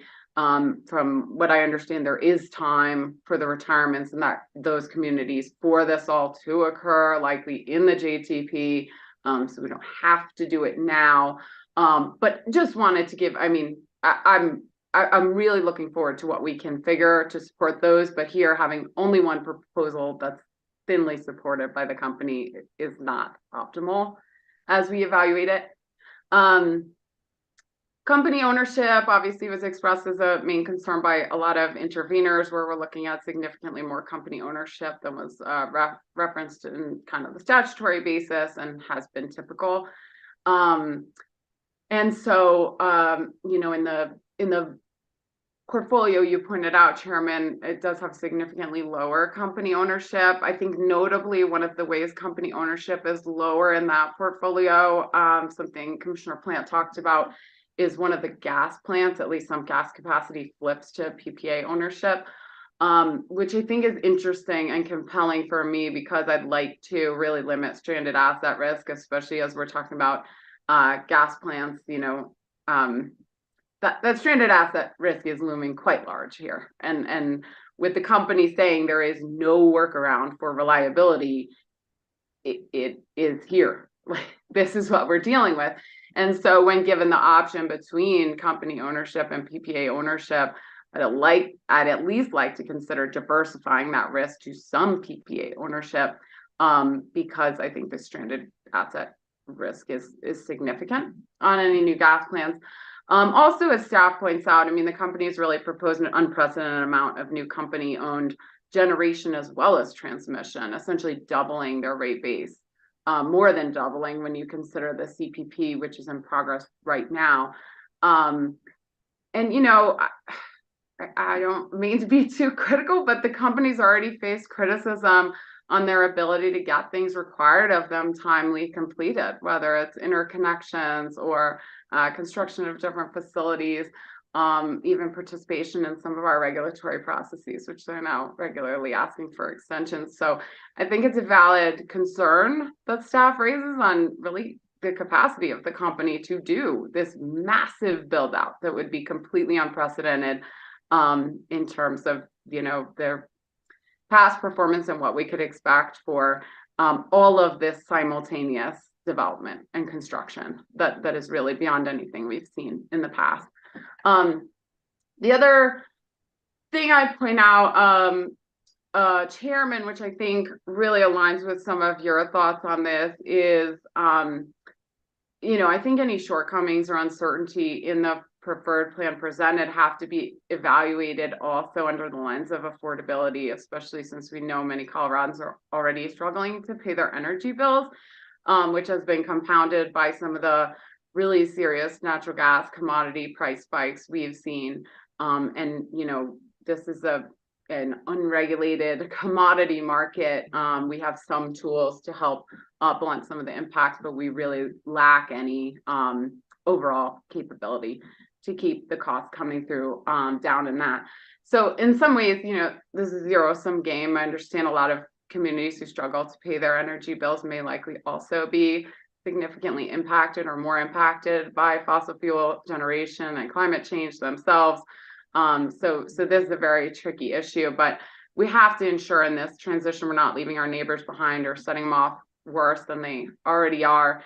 And so for that reason, it may be reasonable to look at, as you put it, the no regrets moves and really understand what does reasonable investment right now look like, to certainly move in the direction we need to go, but be cognizant that there are many people struggling to pay their bills. And especially as we move more and more electrified resources onto the grid, the cost of this particular system is incredibly important. And we need to ensure that we're planning a really sustainable transition here. Make it too expensive, make it whatever, we'll get public backlash, and I think it damages the entire goal here as far as where we're moving. So I just think that's another important thing to consider as we look at how big, how fast with some of these acquisitions and the portfolios provided. Well, thank you so much, Commissioner Goman, for both for sharing your thoughts. Sounds like there's a decent amount of common agreement, and I'm eager to start engaging on individual points, but I don't think we're going to do that today. We'll do it in a more structured dialogue in the future. If you'd both humor me for a few more minutes, I'm hoping, Mr. Eden, you can give us a little bit of background on the PIM. I'd like to share some relatively brief, comparatively brief remarks, and then turn it back to you guys for final thoughts on the PIM or anything else. So, Mr. Eden, you want to set up hopefully briefly a PIM discussion? As I referenced earlier, back in October, the Commission issued a decision directing the public service and inviting other parties to file comments regarding a symmetric risk-sharing mechanism, or PIM, on the company-owned projects in the preferred plan. In response to this decision, Public Service proposes two PIMs. The first is a cost to construct PIM intended to incentivize the company to complete projects within its estimated capital expenditures that form the basis of the company's phase 2 bids. At least initially, the company suggested that the Commission could pursue a couple different variations of this cost to construct PIM. The company modifies this position somewhat in its response comments. The second proposed PIM is an operational performance PIM, modeled after the Commission suggested levelized energy cost, or LEC metric, identified in Appendix P to the 120-day report. The company asserts that the combination of these two PIMs should meet the Commission's expectations regarding cost discipline for both capital investment and operational performance. From a process perspective, the company states that the Commission could approve the company's proposed framework as part of its phase 2 decision, and that, as needed, future CPCN proceedings for company-owned generation could fill out the details for each asset. Staff also proposed a PIM for company-owned generation, which was joined by UCA and CEC. This is going to obviously be a simplified description, but in general, staff suggests treating cost recovery for company-owned resources more similarly to IPPs. Instead of placing the costs associated with company-owned resources and base rates, the company would be required to recover the cost entirely through the Electric Commodity Adjustment, or ECA mechanism, based on the amount of electricity the specific resource generates. Staff argues that under this approach, the company's cost recovery increases in direct proportion to the amount of renewable energy that company-owned assets produce. As far as process, staff supports, among other things, a standalone application proceeding to further vet this PIM, and does not suggest that this phase 2 is the appropriate place to establish the specific PIMs. Happy to answer any questions, but I'll turn it back over to you guys. So I just want to follow up on the comments Commissioner Goen made about the company's ability and incentives to perform. And I just say I was really relieved and pleased to see that the company has sharpened its pencil, as it said, and was willing to, and I'm quoting, stand behind its pricing and performance metrics as bid. This confidence and willingness to share risk has not always been the case in other proceedings before us. And I think it's essential, given that the company proposes to invest billions of dollars in utility-owned generation and transmission. And I just say, in general, I thought the company's proposals on the PIM were thoughtful and capable of largely being implemented in this proceeding, which is of significant importance to me. I believe it's critical to link in a binding way the need finding in this proceeding to the actual bid costs. Resource acquisitions that are needed at one cost may not be needed at a higher cost. As such, the lack of specificity and the need to resolve key issues in future proceedings makes it challenging for me to move forward with a staff UCA and I think CEC proposal. In terms of the details on the construction PIM, I'd adopt a project-specific point construction cost as bid approach as proposed by the company in its initial PIM comments. I'd set a deadband of 5% where no risk sharing occurred, and then just share either cost savings or overruns 50-50. Otherwise, I would adopt the mechanism as proposed by the company in its initial comments and the attached spreadsheet. I appreciate the company being willing to fix the capital cost estimate and not recover the cost of capital for funds expended about that estimate. At the same time, however, I like the structure that we implemented in the CPP and think that the deadband with sharing approach helps align incentives such that the company profits when customers do well and vice versa. I also think accountability needs to occur at the project level, so I declined to do a PIM based on a portfolio approach. IPPs are held accountable at the project level, and I think the best practice is to apply the same approach to the company. I recognize that some of the individual projects might change as the company implements the phase 2 decision, as is evident in the resource changes from the preferred plan to the updated preferred plan.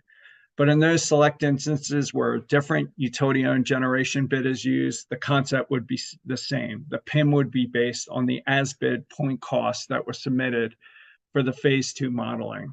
Finally, on the construction PIM, I agree with the company that extraordinary circumstances can occur and would provide the company the flexibility to petition us for relief.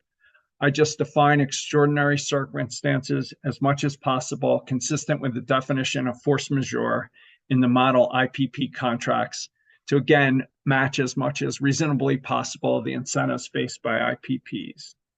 On the operational PIM, I'm okay with the company's proposal to stay away from the levelized cost of capacity PIM. More generally, I'm fine with the PIM structure as outlined in the initial company comments and the attached spreadsheet, including the 3-year rolling average approach with staggered reviews, cost recovery through the ECA and reset, and the extraordinary circumstances qualifier, again, as based on the force majeure language in the IPP contracts. Like the construction PIM, we would establish the concept in the phase 2 decision, and this would be binding on all utility-owned projects. At the same time, any unresolved issues on the details could, I guess, be ironed out in subsequent CPC ends, but I hope they're small. My only change would be to limit the deadband to 5% and to confirm that the operational PIM is implemented on a project-specific and not a portfolio basis. Again, accountability should be project-specific. And I just say advisors have all these details and should be able to prepare, should be able to send them to you as you prepare for the future deliberation. So I'm not suggesting we engage a dialogue now. Questions can be addressed to advisors going forward. But I did want to get this idea publicly out there because, like you said, Commissioner Gilman, the incentive structure matters a lot towards how we think about utility-owned generation and transmission. So I'll stop there. I'll turn it over to both of you for any comments on the PIM or anything else you'd want to make.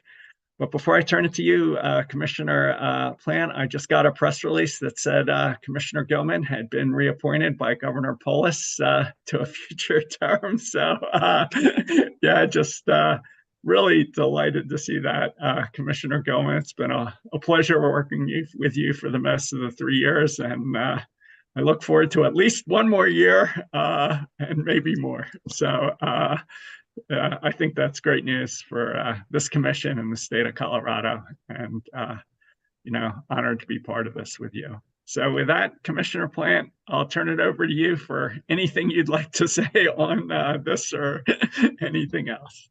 I appreciate that, and congratulations, Commissioner Gilman. That is just fantastic news, and I'm really happy that you're willing to spend another 4 years serving on the commission. because it's such a benefit, not only to us, but to the entire state to have you here. And I would ask, I mean, now that she's the most newly appointed commissioner, does she go? I still think we're going to make you go first, Commissioner Plant, but I guess we could do a negotiation. The clock restarts. I don't know. You're no longer senior commissioner then. The hammer would go on the other side.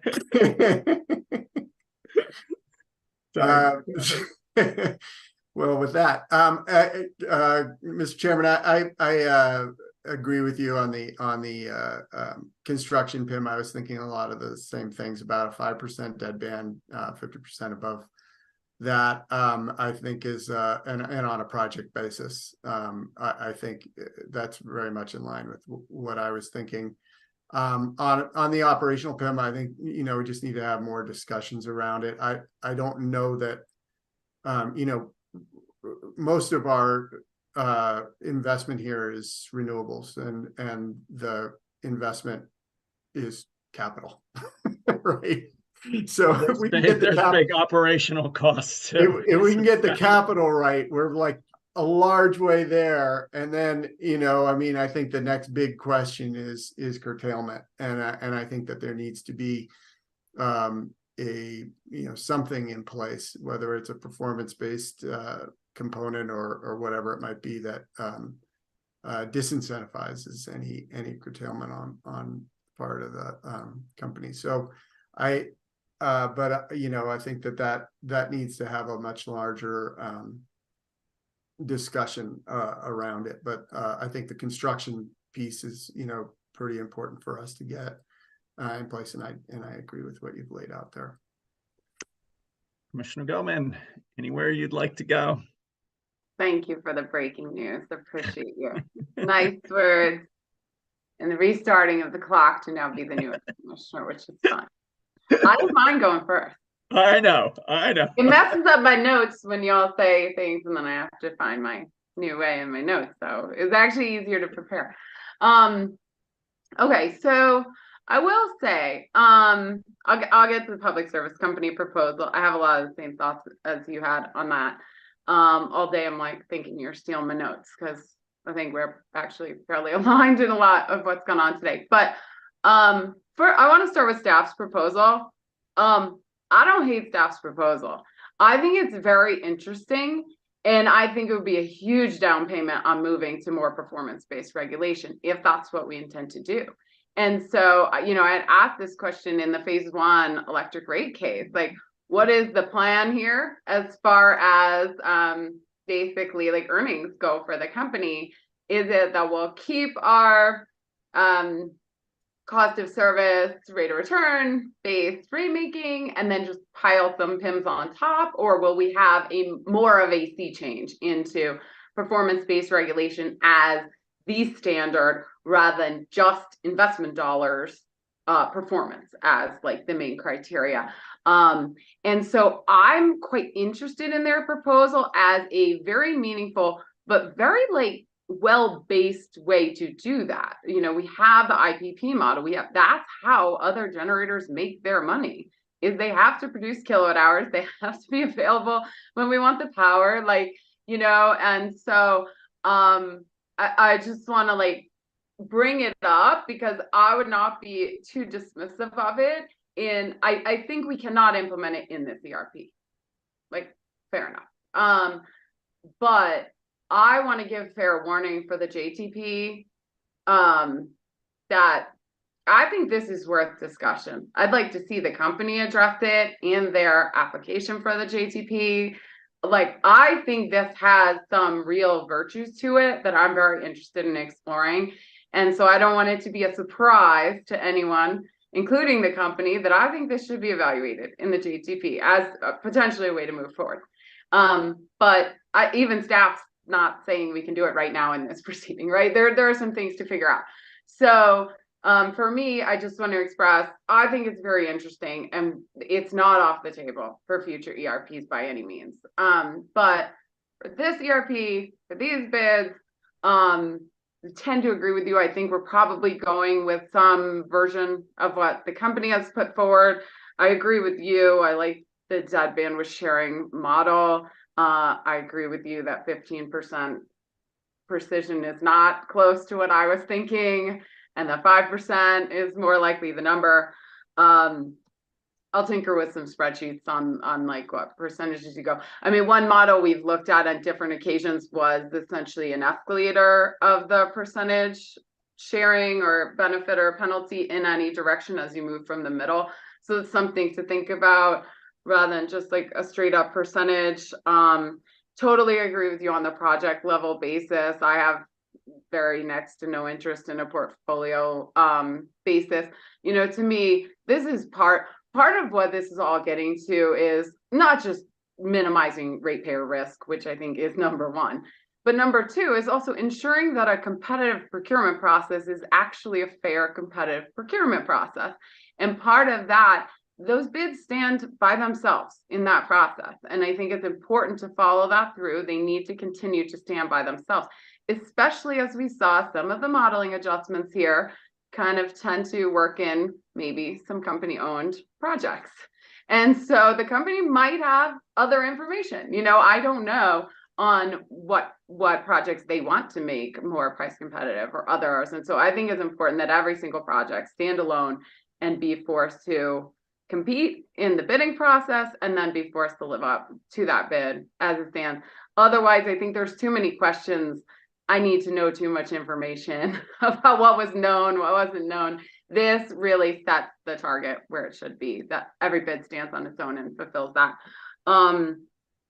As far as the operational one, yeah, that probably works. I agree with project specific, obviously, again. You know, the company brings up curtailments as a concern that like they don't want a perverse incentive to basically not curtail utility owned things to look bad in this metric versus others. I think that can be dealt with, but we'll have to be careful. I mean, there's two issues with the curtailments. There's like, should there be an incentive to limit curtailments in total?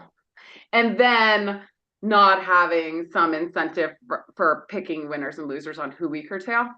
And so both those, you know, we haven't talked about like the total curtailment thing. I think that's of interest.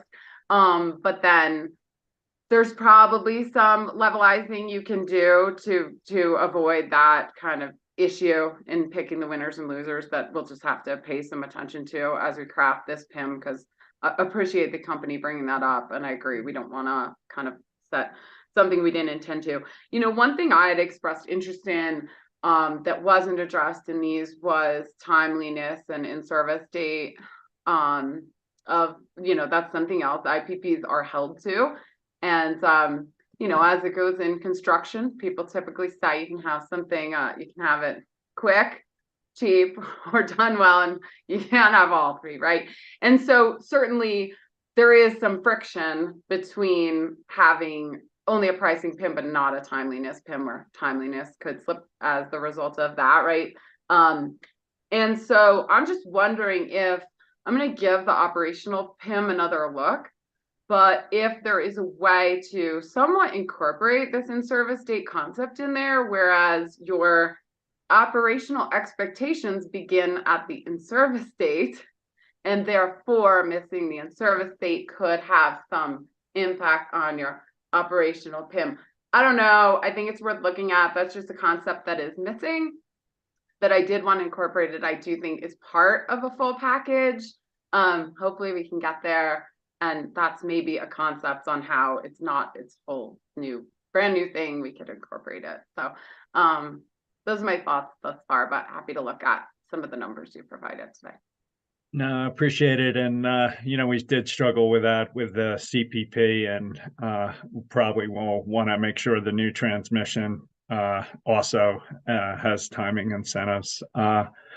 Well, thanks so much to the both of you. For Commissioner Plant, you want to jump in? Yeah, I just had one question for Commissioner Gilman. So I'm you know, in agreement with you on, you know, I think the staff's proposal, you know, while not something that we would do in this, and that they're not even proposing that we would do in this, it does get a little more towards a performance based regulatory approach, which we've talked about in the past, and you brought up for the phase one. And I'm just wondering, if you're thinking, that this should be a process that the commission undergoes through a docket, or should we consider, actually cranking up this process of trying to establish what a performance-based regulatory structure would look like? Mr. Eden, I might put you on the spot and remind me the date of the expected JTP, because that's probably going to dictate. I'll give you a minute. Something else to say if you need a minute, or if you have it. No, I think it's June of 2024 is when it's expected that public service will make that filing. Okay. So 6 months, and the good news is we're not busy at all in those 6 months. But I mean, I don't know. We can try and direct some process beforehand. I guess my initial thought, we could talk about it next week. My initial thought was to just direct the company to address this, in that I'd like to see interveners address it, and I'd like to raise the specter of this as a very real possibility, so that going into this process, the company is aware of that. I just don't know if we can fit any other process, but I'd be interested. I will tell you, my one apprehension, which I'd like to hear people talk about or figure out in the interim, is the ECA process. Their suggestion essentially is to move it to like a production based through the ECA, as I understand it. The ECA was intended to be this kind of very timely, quick, you respond to commodity prices and things move quite quickly in that proceeding. And I think we've even seen over the past, 2 years or so, it's getting increasingly complicated. The things that are getting put in there, some controversy around them, hypothetically, this introduces much bigger numbers and things that are potentially more controversial, although I would think the numbers speak for themselves. And so I think it's something we have to consider. Like, I don't know how to deal with some of the changes we've seen just in the ECA process itself to keep it what it was somewhat supposed to be, but deal with the very real complexities that have come. So that's probably my biggest reservation in figuring out how would that work, is like, can we afford to continue complicating the ECA process and like still get ECAs passed in reasonable amounts of time? So I don't know. I'm happy to talk to advisors and counsel and see if they think there's some process that happens before the JTP, or if we're just ordering something specific in the JTP that brings this front and center as an option. Yeah, I mean, the only reason I bring it up is that you tried the other method before of saying, we'd like to see the company, propose something. We'd like to see the stakeholders, engage on this, and we didn't really get much. And I feel like, if we really want to push this forward, we're gonna need to, make it a real focus. Until then, I think, we can kind of continue to put, PIMs in place and these little disparate pieces, but I think at some point we need to pull it all together into a more integral regulatory structure that looks at performance. So, and don't forget, we have the other PIM hanging out there, which is still in a stakeholder process to look at more greenhouse gas and cost to get to greenhouse gas results, especially given a lot of the uncertainty around curtailments here and like what the actual carbon reduction numbers are. I'm very interested to hear what's going on in that process. I don't know, is the company going to stand behind what's presented here, knowing the curtailment numbers are optimistic for the baseline of that proceeding? I don't know. I think there's a lot going on with these PIMs. I mean, I think we're pursuing all the right things, but clearly we need to be thoughtful in coordinating And so I see, you know, at least what Public Services presented in their option as modified, you know, largely by the chair as a Band-Aid, a way to go about it and make sure, especially with it, what will be quite a large acquisition, no matter if we go with different portfolios or what, to give the safeguards we need for the time being, and then continue to refine the process, I think, to kind of better optimize what we'd really like to see. Hopefully it's more than a Band-Aid. Hopefully it provides some meaningful incentive. With that, I just want to clarify, not to take away the Senate's prerogative, but Commissioner Goman, you've been renominated by the governor, still subject to confirmation. So don't want to piss off anybody in the Senate or be a buzzkill. But with that, thanks to all, thanks to the company, the parties, staff, advisors, council. Just an incredible thing we're doing here. And look forward to jumping into the details and the dialogue and the debate with the both of you and the team. So anything else for today, Mr. Eden? Commissioner Plant, anything else before we adjourn? Nope. Commissioner Gelman, anything else? Well, thanks. Thanks to all. With that, we're adjourned. See you next time.